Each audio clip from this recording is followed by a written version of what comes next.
ಎಲ್ರಿಗೂ ನಮಸ್ಕಾರ, welcome back to my channel. So ಇವತ್ತಿನ ವಿಡಿಯೋ ಶುರು ಮಾಡೋದಕ್ಕೂ ಮುಂಚೆ ನೀವು ಇನ್ನೂ ನನ್ನ ಚಾನಲ್ ನ ಸಬ್ಸ್ಕ್ರೈಬ್ ಮಾಡಿಲ್ಲ ಅಂದ್ರೆ ದಯವಿಟ್ಟು ಸಬ್ಸ್ಕ್ರೈಬ್ ಮಾಡಿ, ಹಾಗೆ ಈ ವಿಡಿಯೋನ ಲೈಕ್ ಮಾಡಿ, ನಿಮ್ ಫ್ರೆಂಡ್ಸ್ಗೆಲ್ಲ ಶೇರ್ ಮಾಡಿ.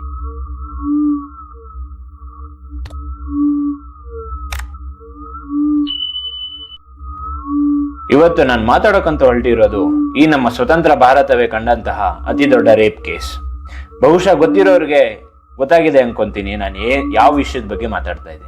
ಹಾಗೆ ಗೊತ್ತಿಲ್ಲದೆ ಇರೋರು ದಯವಿಟ್ಟು ಈ ವಿಡಿಯೋನ ಕಡೆ ತನಕ ನೋಡಿ. ಇದೆಲ್ಲ ಶುರು ಆಗೋದು 1990 ಆಸ್ಪಾಸಿನಲ್ಲಿ. ಈ ಒಂದು ಊರಲ್ಲಿ ಒಂದು ಪರಿಸ್ಥಿತಿ ಹೇಗಾಗಿತ್ತು ಅಂದರೆ, ಈ ಊರಿಂದ ಯಾವ್ದಾದ್ರು ಒಂದು ಹುಡುಗಿ ಮದುವೆಯಾಗಿ ಇನ್ನೊಂದು ಊರಿಗೆ ಹೋಗೋದಾದ್ರೆ ಆ ಹುಡುಗನ ಮನೆ ಕಡೆಯಿಂದ ಬಂದು ಈ ಹುಡುಗಿಯ ಫೋಟೋನ ತಗೊಂಡು ಆ ಊರಲ್ಲಿ ಇರುವಂತಹ ಒಂದು ಫೋಟೋ ಸ್ಟುಡಿಯೋಕ್ಕೆ ಹೋಗಿ ಆ ಫೋಟೋ ತೋರಿಸಿ, ನೋಡಪ್ಪ ಈ ಫೋಟೋದಲ್ಲಿ ಇರುವಂತಹ ಹುಡುಗಿ ಯಾವ್ದಾದ್ರು ವಿಡಿಯೋ ಅಥವಾ ಫೋಟೋದಲ್ಲಿ ಕಾಣಿಸ್ಕೊಂಡಿದ್ದಾಳ ನೋಡು ಅಂತ ಒಂದು ಪರಿಸ್ಥಿತಿ ಬಂದಿತ್ತು. ಅದ್ ಯಾಕೆ ಬಂದಿತ್ತು, ಅದೇನಕ್ಕೆ ಬಂದಿತ್ತು ಅಂತ ಎಲ್ಲ ಹೇಳ್ತೀನಿ. ಸೊ ಇವಾಗ ನೀವು ನೋಡ್ತಾ ಇರೋದೇ ದಿ 1992 ಅಜ್ಮೇರ್ ರೇಪ್ ಸ್ಕ್ಯಾಂಡಲ್.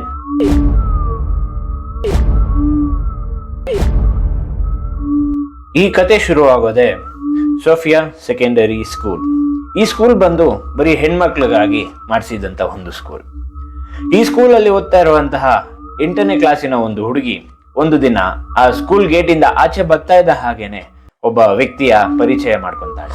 ಆ ವ್ಯಕ್ತಿಯ ಹೆಸರು ಬಂದು ಫಾರೂಕ್ ಶೆಟ್ಟಿ. ಕಾಲ ಕಳೆದಾಗೇನೆ ಇವರ ಇಬ್ಬರ ಭೇಟಿ ಪದೇ ಪದೇ ಸಿಗೋದಾಯ್ತು. ಪದೇ ಪದೇ ಸಿಗ್ತಾ ಇಬ್ಬರು ಫ್ರೆಂಡ್ಸ್ ಆದ್ರು. ಹಾಗೆ ಫ್ರೆಂಡ್ಸ್ ಆಗಿದ್ರ? ಇಲ್ಲ, ದಿನಗಳು ಕಳೆದ ಹಾಗೇನೆ ಇವರಿಬ್ರು ಪ್ರೇಮಿಗಳಾದ್ರು. ಆಕೆ ಎಷ್ಟು ಇಷ್ಟಪಡ್ತಾ ಇದ್ಲು ಅಂದ್ರೆ, ಈ ಫಾರೂಕ್ ಆ ಹುಡುಗಿಗಿಂತ ವಯಸ್ಸಿನಲ್ಲಿ ತುಂಬಾನೇ ದೊಡ್ಡವನು, ತುಂಬಾನೇ ಏಜ್ ಗ್ಯಾಪ್ ಇತ್ತಂತೂ ಮಾಹಿತಿ ಇದೆ. ಆದ್ರೆ ಅವಳಿಗೆ ಅದ್ರ ಬಗ್ಗೆ ಎಲ್ಲ ಯಾವುದೇ ಒಂದು ಪ್ರಾಬ್ಲಮ್ ಇರಲಿಲ್ಲ. ಅವಳು ಖುಷಿಯಾಗಿದ್ಲು. ಎಷ್ಟು ನಂಬಿದ್ಲು ಅಂದ್ರೆ, ಅವನು ಯಾವ ಟೈಮಲ್ಲಿ ಬೇಕಾದ್ರೂ ಕರೆದ್ರು ಅವಳು ಹೋಗೋ ಸ್ಥಿತಿಯಲ್ಲಿದ್ಲು. ಹಾಗೆ ಒಂದಿನ ಈ ಫಾರೂಕ್ ಶೆಟ್ಟಿ ಅವನ ಫಾರ್ಮ್ ಹೌಸ್ಗೆ ಈಕೆನ ಇನ್ವೈಟ್ ಮಾಡಿ ತುಂಬಾನೇ ಕಂಫರ್ಟೇಬಲ್ ಆಗಿ ಮಾತಾಡಿ ಎಲ್ಲ ಆರಾಮಾಗಿ ನಡೀತಾ ಇರುತ್ತೆ. ಆಗ್ಲೇ ಇವನು ಆ ಹುಡುಗಿನ ಒಂದ್ ಮಾತು ಕೇಳ್ತಾನೆ, ನಾವು ಫಿಸಿಕಲ್ ಆಗಿ ಮೂವ್ ಮಾಡ್ಬೋದಾ ಅಂತ. ಸೊ ಆಕೆ ಹೇಗಿದ್ರು ಪ್ರೀತಿಯಲ್ಲಿ ಕಣ್ಮುಚ್ಚಿಬಿಟ್ಟಿದ್ಲು, ಅದೇ ಕುರುಡಿ ಆಗೋಗಿದ್ಲು. ಹಾಗೆ ಇದಕ್ಕೂ ಒಪ್ಪದ್ಲು.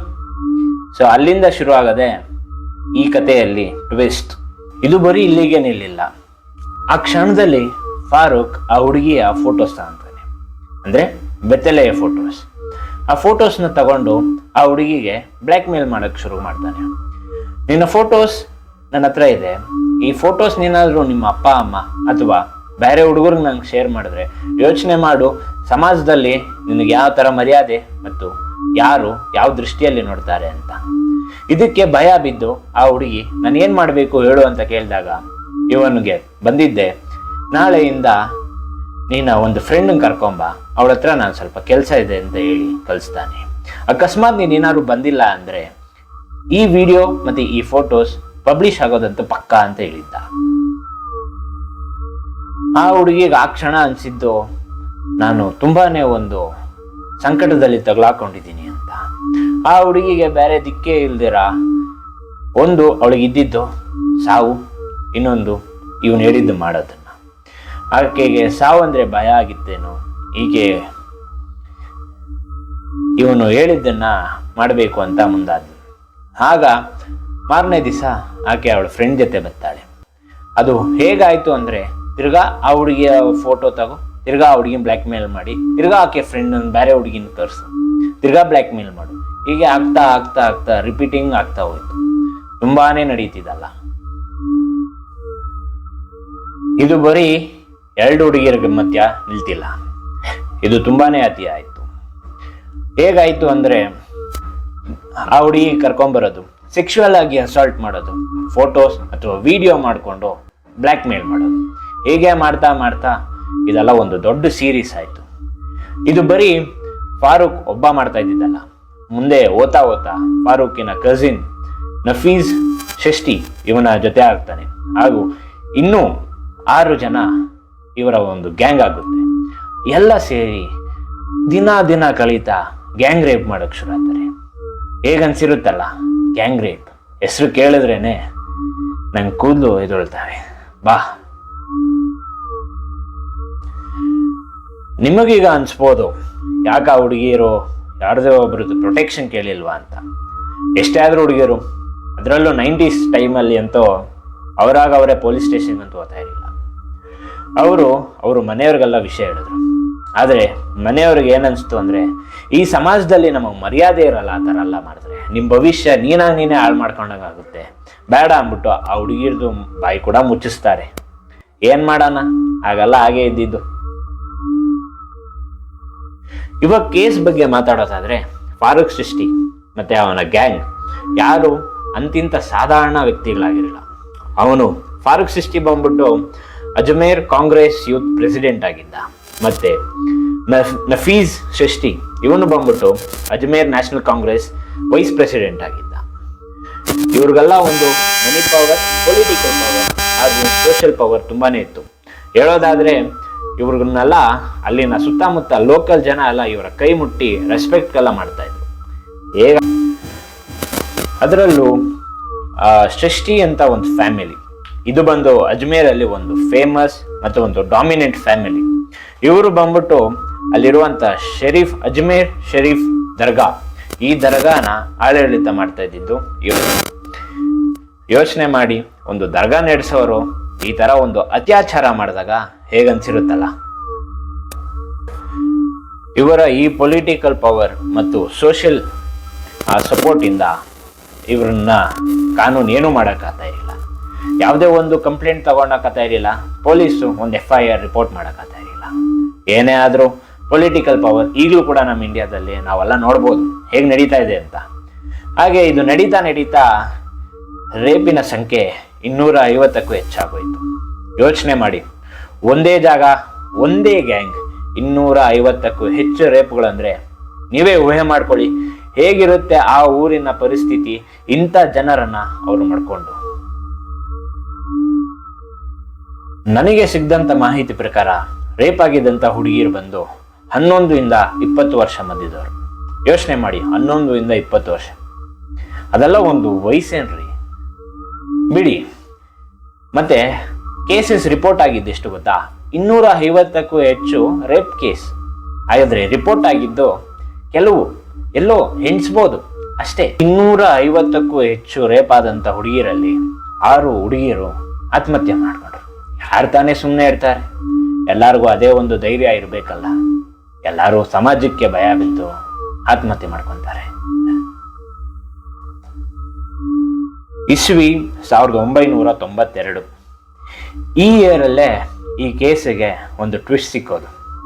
ರಿಪೋರ್ಟರ್ ಮದನ್ ಸಿಂಗ್ ಬಂದ್ಬಿಟ್ಟು ಒಂದು ಪತ್ರಿಕೆಯಲ್ಲಿ ಕೆಲಸ ಮಾಡ್ತಾ ಇರ್ತಾರೆ, ಅಂದ್ರೆ ನ್ಯೂಸ್ ಪೇಪರ್ ಅಲ್ಲಿ ಕೆಲಸ ಮಾಡ್ತಾ ಇರ್ತಾರೆ.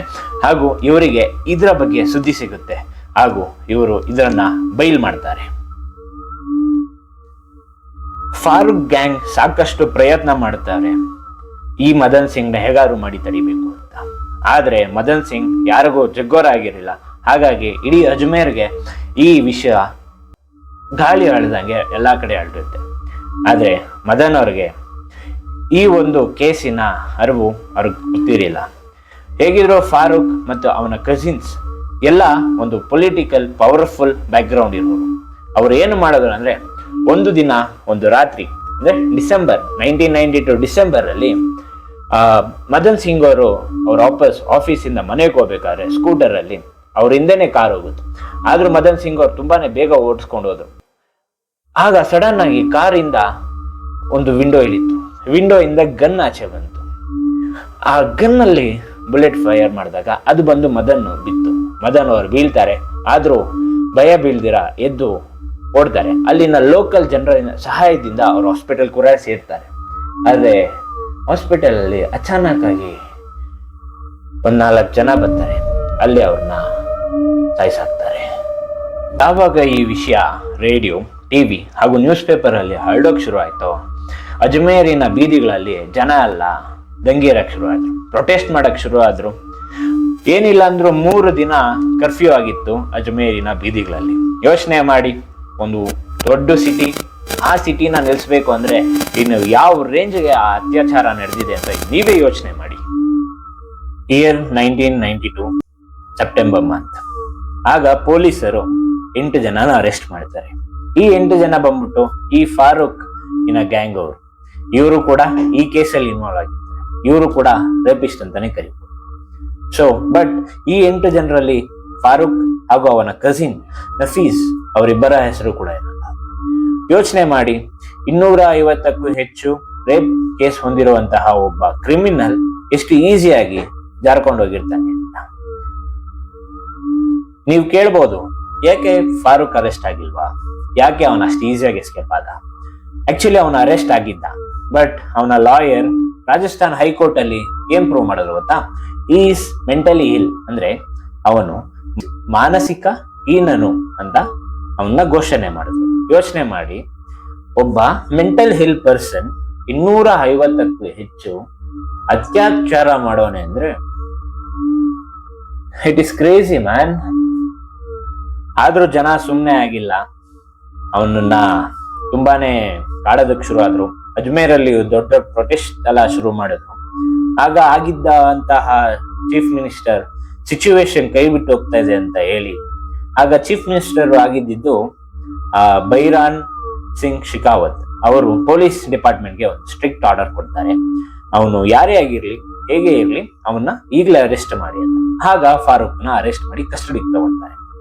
2007ರಲ್ಲಿ ರಾಜಸ್ಥಾನ್ ಹೈಕೋರ್ಟ್ ಅವನಿಗೆ ಜೈಲ್ ಶಿಕ್ಷೆ ಅನೌನ್ಸ್ ಮಾಡಿ ಅವನಿಗೆ ಜೈಲಿಗೆ ಹಾಕ್ತಾರೆ. ಯೋಚನೆ ಮಾಡಿ, 1993 ಇಂದ ತಗೊಂಡು 2007 ಎಷ್ಟು ಗ್ಯಾಪ್, ಎಷ್ಟು ವರ್ಷ ಅವನು ಆರಾಮಾಗಿದ್ದ.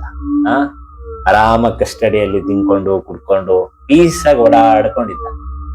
ಓಕೆ, ಸೊ ನೀವೇನು 2007ಇಂದ ಅವನು ಲೈಫ್ ಲಾಂಗ್ ಜೈಲಲ್ಲೇ ಇದ್ನ? ಇಲ್ಲ, 2013ರಲ್ಲಿ ವಾಪಸ್ ಬಂದ. ನಾನು ಕ್ವಶನ್ ಮಾಡಿದೆ, ಯಾಕೆ ಅವನು 2013ರಲ್ಲಿ ಅಷ್ಟು ಬೇಗ ಆಚೆ ಬಂದ ಅಂತ. ಸೊ ಅದು ಕೋರ್ಟ್ ಏನ್ ಹೇಳ್ತು ಗೊತ್ತಾ? ಪ್ರತಿಯೊಬ್ಬ ಮನುಷ್ಯನಿಗೂ ಬದಲಾಗೋಕೆ ಒಂದು ಚಾನ್ಸ್ ಕೊಡ್ಬೇಕು. ಸೊ ಫಾರೂಕ್ ಕೂಡ ಕೊಟ್ಟಿದ್ದೀರಿ, ಅವನಿಗೆ ಅವ್ನು ಮಾಡಿರುವಂತ ತಪ್ಪು ಅಂತ ಅರಿವಾಗಿದೆ. ಸೊ ಇನ್ಮೇಲಿಂದ ಅವನ್ ಮಾಡಲ್ಲ. ನಾವು he is a free and independent and innocent citizen of our country ಅಂತ ಹೇಳ್ತಾರೆ. ಯೋಚನೆ ಮಾಡಿ, ಈಗಲೂ ಕೂಡ ಈ ಕೇಸಿಗೆ ಸಂಬಂಧಪಟ್ಟಂತ ವಿಕ್ಟಿಮ್ಸ್ ಈ ಕೋರ್ಟ್ಗೆ ಬಂದು ಸ್ಟೇಟ್ಮೆಂಟ್ ಕೊಡ್ತಾರೆ.